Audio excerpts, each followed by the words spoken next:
ஆண்டவராகிய இயேசு கிறிஸ்துவினை நாம் மையப்படுவதாக இந்த காலைவெளியிலே ஏசப்பா ஒரு வார்த்தை சொல்லி நம்மளோட பேச விரும்புகிறார். நம்ம எல்லாருக்கும் ஞானம் தேவைப்படுது, அப்படி தானே?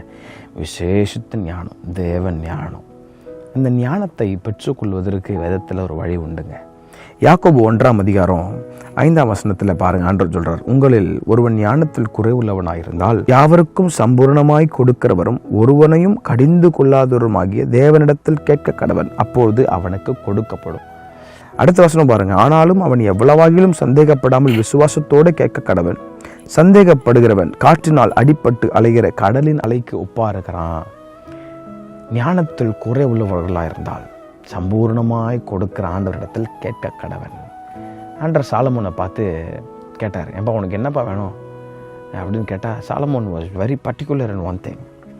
சாலமோன் கேட்குறார், ஆண்டவரே இந்த வெகு ஜனங்களை நடத்த எனக்கு ஞானம் வேணும்ப்பா, ஞானம் வேணும்.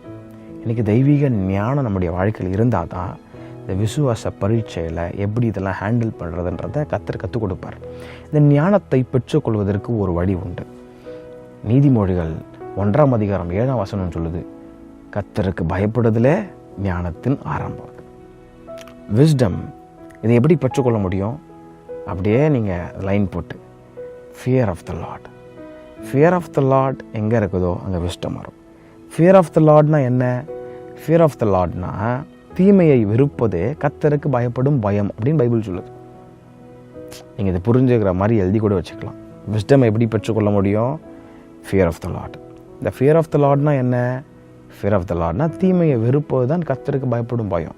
அப்போ ஞானத்தை பெற்றுக்கொள்வதற்கு ஒரே வழி கர்த்தருக்கு பயப்படணும், தீமையை வெறுக்கணும். தீமையை வெறுத்திங்கன்னா கர்த்தர் தம்முடைய ஞானத்தை கொடுப்பார். அந்த ஞானத்தை நம்முடைய வாழ்க்கையில் பெற்றுக்கொள்ளும் பொழுது கடினமான சூழ்நிலையில் அதான் நம்ம வாசித்தோம், பலவிதமான சோதனைகளில் அகப்படும் போது விசுவாசத்தின் பரீட்சை பொறுமையை உண்டாக்குகிறது. எப்படி பொறுமையை ஹேண்டில் பண்ணணும், எப்படி சிச்சுவேஷன் ஹேண்டில் பண்ணணும், எப்படி பேசணும், எல்லாத்தையும் கர்த்தர் கற்றுக் கொடுப்பார். தெய்வீக ஞானம் நமக்கு வேணும். இந்த காலையில் அதை கேட்க போகிறீங்க, கர்த்தர் உங்களுக்கு கொடுக்க போதுமானவராக இருக்கிறார். ஜெபம் பண்ணி பாருங்கள், ஆண்டவர் தம்முடைய ஞானத்தால் உங்களை நிரப்புவாராக. ஆமென்.